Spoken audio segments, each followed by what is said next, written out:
Proverbs chapter 3 in the Bible speaks about wisdom, the benefits of wisdom. It shares about the parent sharing their life journey and the values that they are seeking to impart on the next generation. The parent reminds the child, in particularly from verse 5, to trust in the Lord with all your heart and lean not on your own understanding. In all your ways acknowledge him, and he will make your paths straight. Do not be wise in your own eyes. Fear the Lord. Shun evil. This will bring health to your body and nourishment to your bones. In verse 9, the parent continues, honor the Lord with your wealth and with the first fruit of all your crops. Then your barns will be filled to overflowing and your vats will brim with new wine. This journey of transferring knowledge, values, understanding, and principles to the next generation is part of a parental journey. Many of us may not be physically parents, but we may have parental influence in the lives of children, especially if we are teachers. And we look at the journey of children and how important it is for communication, for sharing, for training and building up, for recognizing when a child is falling from the means, from the ideal expectations of what their age group. It is important to recognize when a child is failing to meet their age group standards, and it is also important to recognize when they are excelling, so that we may encourage them as well as equip them. In the midst of a technological generation, in the midst of a generation that is flooded with so much information, with new technology, with the ease of access of learning different things, communication, skills development, and human development have really not changed. We are called to go back to the basics. Indeed, the birth of a child has not changed. The growth and the development of children has not changed. What may have changed has been the increasing danger from different areas within their environment. But their little lives generally have not changed, and many times we forget that in this very busy world. Today's guest speaker will be sharing her values and her understanding, having worked in the education sectors for decades and being very passionate on the issue of early childhood development and the love of children that just resonates in her life and in her communication about the children. I hope that you'll find this conversation edifying and well-equipping.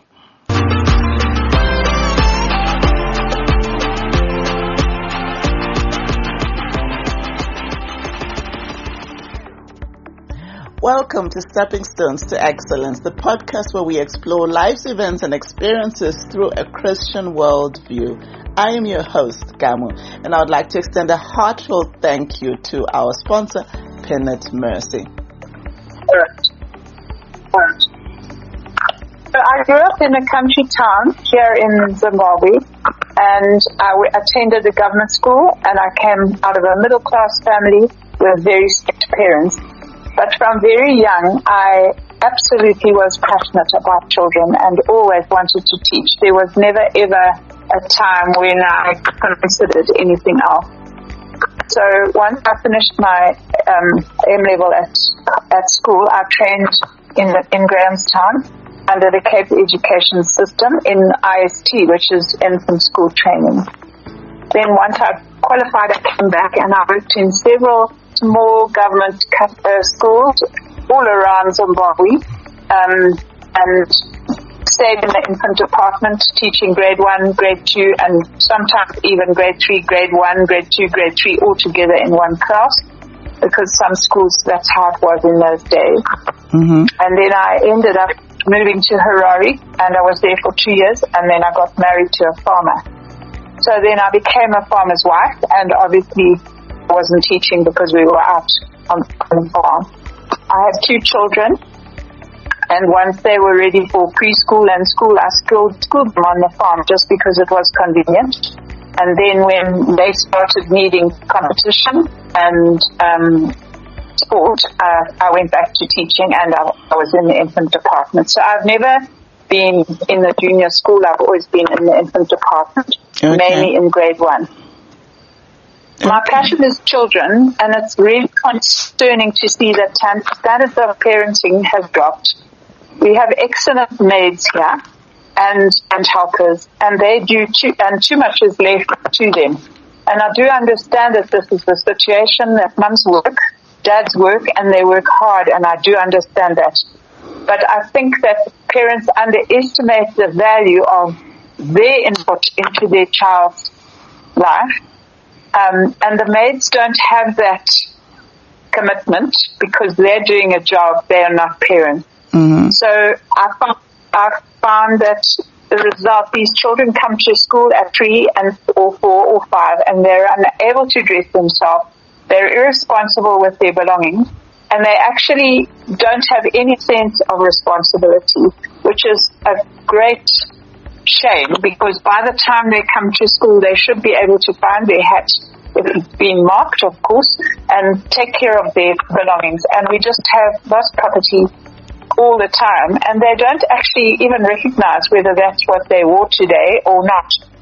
And I do feel that the maids will not go the extra miles, where I do believe that parents would or should. Obviously, they have time constraints. Okay. Another thing concentration is really poor, because they all have screen time. So if it's TV or phones or iPads, they lie down and they watch TV or phones or iPads, and they don't ever learn to sit up. So they all lie down. So at school, when you're reading them a story, they lie down. You've got to tell them to sit up, and they actually are confused that they need to sit up. But obviously at school they need to sit at the desk, they need core strength. And it's just something which has deteriorated over the last 15 years. And I know that it's the screen time issue. Also, when I used to teach, which was when I first started teaching, we didn't have TV in Zimbabwe at that time, but also when we read our story to our kids, they loved it, showed them the pictures. They listened to the story. Now they watch the pictures, which are amazing. The colors are amazing. There's lots and lots of action, which sends their brains buzzing. And then they don't really understand the story because they haven't listened to the story. They've only watched the pictures, and they've got the gist of the story. So then that affects their audio, their understanding of words, finding the initial sound of a word and the last sound of a word, because they haven't learned to listen to the word. They just look at the pictures. So their listening skills are very badly affected. And when it comes to spelling, you can say a word like cat, what does it start with, what does it end with? They don't have any idea. Because to them, it's just a jumble of words and colors and pictures. And so it affects their spelling badly. And so to teach, this is now what we have to go back to, is teaching them. What does mum start with? Okay, it starts with Who's got a name that begins with Okay, so Michael. So let's say it. Michael. Mum. Can you hear? They all start with So it's not a natural thing anymore because there's too much screen time. And I know that screen time is now getting negative feedback. It's too late for a lot of these little children. When they're collected at lunchtime, they get given an iPad or a phone to drive home with. So they never look at what's going on outside. What color? This is a blue car. This is a red car. What color is this car? They don't look because they're on their screen. And it's just so frustrating because the parents look at us and say, "Are you so old-fashioned? Don't you know screens are important?" Well, they're doing us so much damage. Let me take you back to some of the points that you highlighted. You spoke about core strength. What do you mean by core strength? And at what point, and at what point should a child be able to be aware of their property? At what age is the normal expectation of a child to be aware of their property? And then we'll go into the last bit you spoke of about curiosity, the lack of curiosity, creativity, the lack of the very foundation of innovation, and that will which might also be a limiting factor in their ability when they mature, whether it's to do business or be innovators as well. Yeah? I think that by the time they're 3, they should be able to sit for 10 minutes maybe on the floor, sitting up straight. They don't have to lie down. You don't need to make it for a long time. They just need to engage their core muscles below the ribs and down to the tummy to sit up straight, because they lie down. And when I've complained to my parents, they say, well, they also lie down when they're watching TV. There's nothing wrong with it. Well, I mean, they're adults, and if they want to be uncomfortable at a day school day, that's fine. But our children are not able to sit at a desk. So how do you work physically if you're lying on the desk? Yes. I totally agree with you. That starting at 3, but certainly by 4, they should be able to sit at a desk and look up. See, this is always supposing that their eyes are good, but they should be able to sit at a desk and draw. It doesn't matter if it's just a scribble. They should be able to sit at a desk and draw with one hand or the other hand or both hands. Some of them don't develop that laterality yet, but they should have enough strength to do that. And we are having grade 1s coming in there that cannot sit straight because they always lie down when you read a story or when they watch TV. Wow, yeah. Tragic. And then you start realizing it impacts them all their life. Even when they grow up and they become workers, they become slouches as well. You spoke about their attention span and their lack of self-management of property. When would a child be expected to be aware of their property, being able to dress themselves, being able to start the route of responsibility? So at 3, they should be able to start being, so if they want to put on their shorts, you sit, tell them to sit on the floor, put this leg in here and this leg in here. Now stand up, let's pull it together. We help them. Mm-hmm. It's something that they should have started at home. And putting a shirt on is difficult. Sometimes it's inside out, sometimes it's back to front, but it doesn't matter. As long as they can work out, that's the big hole, that's where my head goes, this is the small hole, this is where my arms go.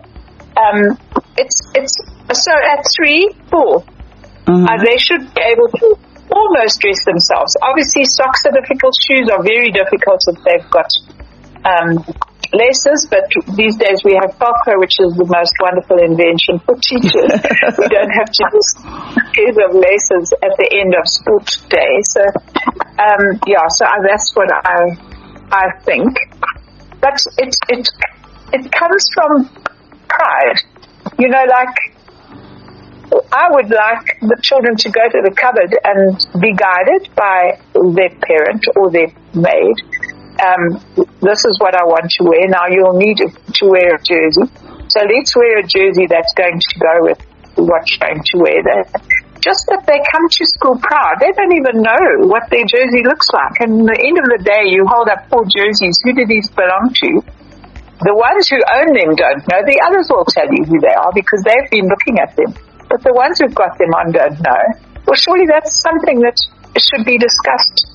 Well, that's what I think. Okay. Because it's It's self-image. They want to look nice, and they come in these absolutely beautiful party dresses, and so they have beautiful clothes, but they're actually not really interested in looking beautiful. It's just us that makes a big fuss and says, "Oh, that's such a beautiful dress. Where did you get it from?" It's not an important thing, and it's not important. I would rather they came in really grubby, old clothes, because when they go home they're filthy. But it doesn't matter. It certainly doesn't matter. We don't have parents complaining, but sometimes not practical. Like on our sport day, a Monday and Thursday we do sport and dancing. They come in the tightest clothes and like 3 layers and socks and stockings and well, they can't get it off and they can't get it on again. And we always say, please use Mondays and Thursdays, please use easy to change clothes. And the clothes are so tight they can't get them on and off because they've got like 4 layers. So there's no thought gone into, is he going to manage to dress himself? Obviously his teacher's going to help him. We would never not. But surely you put a bit of thought into, I think we'll wear this today because this jacket's loose and these socks are easy to get on. And it's just like there's not enough thought gone into preparing them for their day. Also, like teaching grade 1 on a Monday, I always say, what did you do on the weekend? Well, they can't tell you. They'll tell you that they went to the shops, but they won't know what they bought, and they'll tell you they ate pizza. So then I have to get hold of the parents and say, this weekend, if you go to a birthday party, or if you go out to the cousin's house, or if your child swims, please remind them that this is what they're doing, so that when they come on Monday, they don't just say, I had pizza. Because they don't seem to communicate or understand that this is what I did, this is what I need to tell my teacher on Monday. And often they've done amazing stuff. They don't remember. So it's like there's no communication. The communication skills are terrible. So speaking in sentences in the 4-year-old, 5-year-old group, they just say single words. Well, surely there's somebody at home must speak in sentences to them. Yeah, it's coming back to what you're talking about, how you were in the older generation, in their youth, there was a lot of reading and there was a lot of understanding and storytelling, and that storytelling carried on for the child to be creative, to communicate their own story. And now you have a child just flicking, looking at pictures, but they are failing to communicate their story about themselves. They're failing to express a full opinion and be able to defend that opinion. That sounds really, really challenging for our generation. At the end of grade 1, they should be able to write a story, but they've got no imagination. Because they don't ever have to think about something exciting because it all just happens on TV.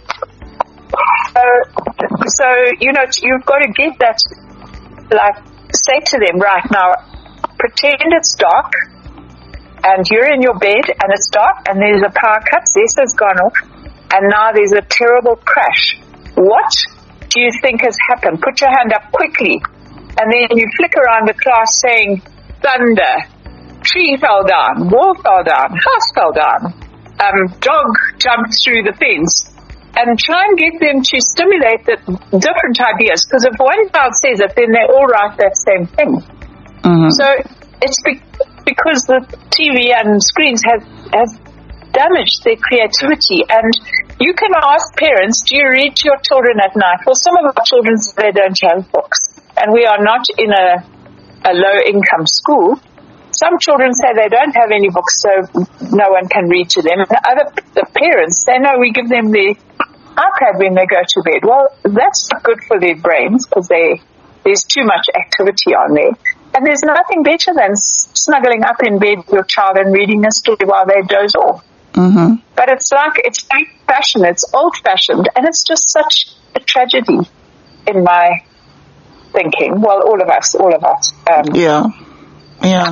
I totally agree with you. And we have got so many studies that are coming up, highlighting the tragic collateral damage of dependence on electrical gadgets, on too much TV, whether it's on the eyesight of children, where they are developing myopia because of their constant blue light hitting their eyes, and it's just affecting and draining them. Whether it is even one article from Focus on the Family that spoke about how having their parents read to them at night actually increases their IQ, increases their creativity, increases that personal confidence in identity and being able to develop into a mature, independent person, because you're not just overwhelmed with all this screen time that they don't actually have ability to recreate, which is, I think, even most tragic. That if you give them the opportunity to have all these games and have all these video games and all sorts of things that they're doing, they themselves can't create what they are enjoying, which becomes really a tragic result, where they just become tools of using entertainment and monotonous. It reminds me of being on the factory line. You're not contributing in a large way. It's recognizable, but it's not really in a pivotal way. You can be so easily replaced. Now, what would you want to say to parents? Yes, you are a mature teacher. You are someone who has taught generations. But human nature doesn't really change. We keep learning. Humanity doesn't change. Human development doesn't change. Even when people go into a spiral like the recent season of massive bombardment into gender ideology, all of those sporadic attitudes of human nature, trying to redefine things that have been set by God, have resulted in confusion and disaster. So what would you want to say to parents, to grandparents, about bringing up children and taking a Christian worldview of going back to the basics? Communication is pivotal. Children need to be able to tell you their feelings. Well, sometimes when they're a little bit older, they maybe don't want to tell you because they're protecting you to a certain extent. But you've got to tell your child that they have the freedom to tell you whatever they need to tell you, because the bullying that goes on and the nonsense that goes on in all these schools is very worrying, and communication has to be encouraged. Children need to talk to their parents. They need to be able to talk to their teacher. I had a little girl this was long ago, her mum and dad got divorced or they split, and she was absolutely devastated because dad moved out and she loved her dad so much. And I said, have you told your mum? And she said, no. So I said, have you told your dad? And she said, yes. And I said, so if you want to tell your mum, she was 6, if you want to tell your mum about your feelings, what are you going to do? She said, I can't tell. But she did draw a picture which showed me that she was disturbed. She said, I can only talk to the butterfly. And she had drawn a butterfly on the picture. And it broke my heart, because this little child was going through such anguish about mum and dad not being there together, and she felt she could trust the butterfly before she could trust her mom. Wow. But I think she was protecting her mum's feelings because she loved her parents, and they were a very well-established family. They had a very good business, and I was very shocked when it happened. And I just think she just didn't know how to deal with it, and she didn't have the confidence to say, "But why, Mum?" And the mum didn't say anything. Someone else had moved in, and this little thing was devastated, and she came out in rash all over. Her whole body came out in a rash, her face. I checked, she had no bites or anything, but it was just, she was in such an emotional state about what had happened to her security. And this was a long time ago, and communication has deteriorated a lot more since then. Yeah. Our parents encourage our children to talk about their feelings, to use their imagination, and to say if they don't like what's happening. Mum doesn't have to listen, but they need to have the freedom to express, I really am not happy that this is happening, because with the abuse that goes on these days, and the split marriages that we are all being exposed to, it's even more imperative that your child needs to be able to trust you with its feelings, and their feelings are valid. It doesn't matter if you disagree.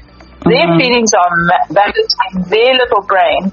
They have a perfection in their mind, and you're going to have to help them to deal with the change, if that's a permanent change. But they have to be allowed to have the freedom to say, I'm not happy about that, because they're all trying to protect. They're trying to make sure everybody's happy, because that's what the child wants in their lives. And I just think that communication is terribly, terribly important. Your child needs to have freedom to talk about all sorts of things. This is why we have teenage suicides and all that kind of thing, because they don't want to upset the apple cart. So it's better to get out of it. And it's a result of poor communication, because they do not communicate. And we teach them at school to communicate, because they don't communicate at home. Yeah, and it's a really striking reminder of what you're saying, that these little people are watching, they are mimicking, they are aware, they are understanding. And when we sometimes assume that they're just children, no, they're not. They actually are human beings who are sensitive to their environment, maybe more sensitive than adults in many respects, and love and care for everyone in that equation. I really feel for that story you related, and stories that are similar, where a child may actually develop a psychosomatic disease, which is more based on stress than anything physically wrong happening. Yeah. That is really tragic. Like when the parents come to collect them, they're always on the phone. And they grab their hand and their satchel and drag them off to the car, and they're still talking on their phone. So they haven't said, "Hello, Matipa, how was your day?" Wow. This is what you did, or that. They just get dragged off to the car to get put in the car. Parents are on the phone. Surely just put down the phone and greet your child, greet the teacher. And, and I know it's a sign of how busy everybody is, but these children are children for a short time, and children are much, much more perceptive than you would ever know. The stories that we get with our 3-year-olds, 4-year-olds, up to 7-year-olds, the stories that we get at school, you would be horrified when you hear. Because we're not involved. So, and they obviously have developed trust with us because they've been with us for a while, but they tell us stuff that would horrify parents. And why are they being exposed to some of this stuff, first of all? And they need to be protected. You know, we live in such a confusing world, and they need protection. Yeah, they need boundaries, clear protection. Have a conversation when you're driving about this. And we see if there's another silver one. Oh, there's another silver one over there. Just have a conversation. I know that it's boring and it's the same thing every day, but this is your child. And in 1 year's time, they're not going to be interested in having a conversation. Having a child is such a short, having your child grow up is such a short time in your life. And it's just such a shame that you're neglecting to do the basic things like communicating. But also another thing is praying, saying prayers at night. You know, how many of them say prayers? Some of them, a lot of them say that they do say prayers. And we ask them, what do you say? And, you know, when somebody in our school is sick, we draw attention to the fact, you know, that they're sick, and we actually need to pray for them to come out of hospital, because, you know, that awareness of we need to ask God to help us with this problem, because they're sick and they're part of our school and we all love each other at our school. Kindness. We're having terrible trouble with, you can't sit next to me, you're not my friend, move away, don't touch me, you're not my friend. You know, kindness, sharing, those kind of things. They should know those things before they come to school, unless they're a single child, which obviously is often the case. But just be kind. Speak kindly to the people around you. Speak kindly to your parents. Please and thank you. Oh, my word. You would never know that they do that.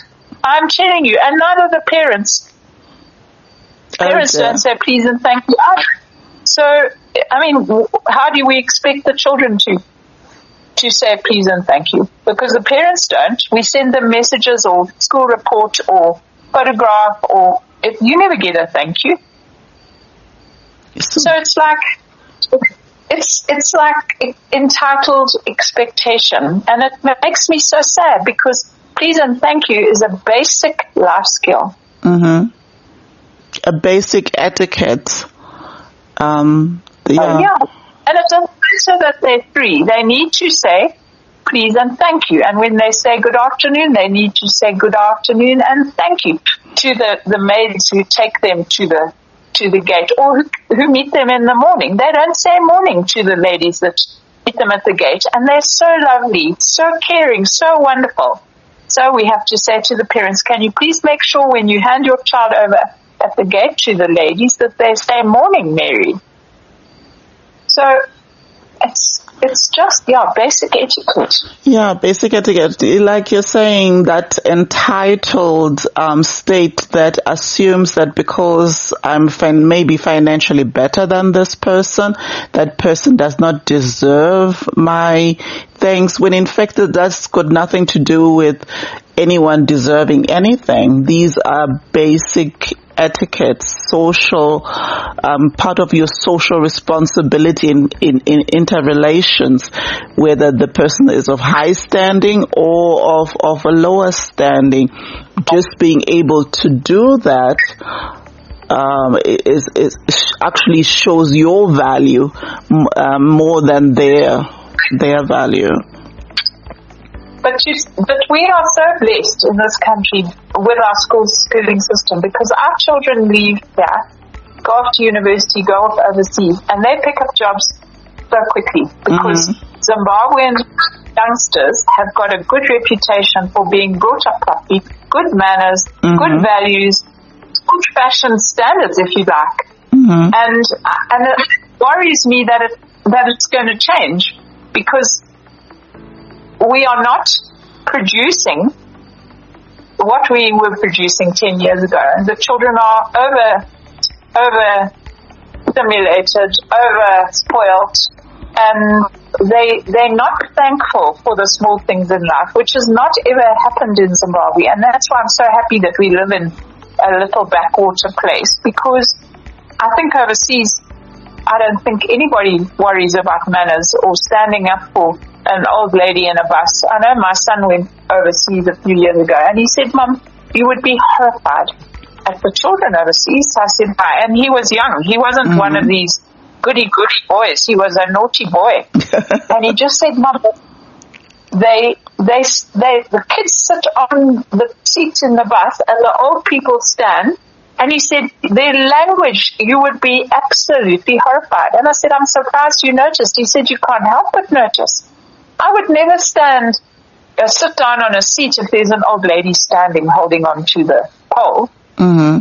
And he said, it doesn't even, you don't ever see anybody standing up and saying, please, will you have a seat? And this was probably 10 years ago.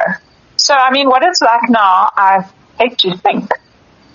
Because we do bring up our children beautifully in this country, and we need to be proud of that, and we need to continue that culture. Tradition. Yeah. Yes, because we have a good reputation in Australia, in England, in America. Children that have been brought up and educated in Zimbabwe, A, have a very, very fine education, but B, they have good, solid, normal backgrounds. So, yeah. I hear you. One of the things you spoke of at one point was that, that children should enjoy the outdoors. Parents should encourage their children to experience the outdoors, looking at creatures, insects, looking at trees and connecting with nature, and how important that is, especially in a world where people may assume that dirt is bad, when in fact it's part of a childhood journey. Yeah, would you want to expand on that as we go towards closing? They don't. They are not. They haven't been taught to be observant. So they're doing gardens in the baby class. That's the 3 to 4 class. So the teacher says, so think about your garden, think about outside our garden, outside our school. What do you see in the garden?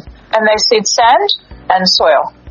They never said a single tree, a flower, a bird, a beetle, nothing. So, okay, let's walk now. What is this? This is grass. What is this? These are flowers. Aren't they beautiful? What color are they? How many different colors are they? So it just draw attention to being observant, because they just don't take in what's around them. And we live in the most beautiful country with the most beautiful bush and trees, and we've got all these amazing animals out here. We ants and butterflies and beetles and ladybirds, and if you go into the bush, which is just outside town, you can go to one of these safari places and see giraffes, and they don't, at the bird park, we are so blessed in this country. We will, we as people in Zimbabwe need to appreciate what we have, God's creation, what we have. Amen. Amen to that. And I do hope that those who take the opportunity to listen will hear and will find their lives transformed as they apply some of the recommendations that you shared, and actually maybe even reflect and review what's been happening in their households, whether they are taking the time to notice life, taking the time to respect, taking the time to go down to the basics, because the basics are important. A good foundation make even the most beautiful of buildings secure, but a poor foundation, regardless of how beautiful the building, it is just on shaky ground. So thank you so much for your sharing, and I'm sure we'll get a lot of feedback from that. Yeah. It's not a criticism, it's a guidance, because I fear for our future. Yes. And I can only affect the 16 or 18 or 20 children that I have with me at the time. And it just needs to get out there, and everybody needs to just pay a little bit more attention, even to what they have for breakfast in the morning, or what it goes in their lunch boxes. The moms have no idea. And those kind of things for me are really important, because if they have a chocolate in their lunchbox, well, they're not going to perform very well off break. Mm-hmm. Yes. So, it's just, and I mean, they do know, it's just that they don't supervise, and more supervision is needed. Yes, absolutely. Yeah. And being aware that you have a responsibility, because just like you said, even if the maid is very, very loving, there is that motherly connection. The child is aware that this is a worker. This is not a direct connection. This is my mom.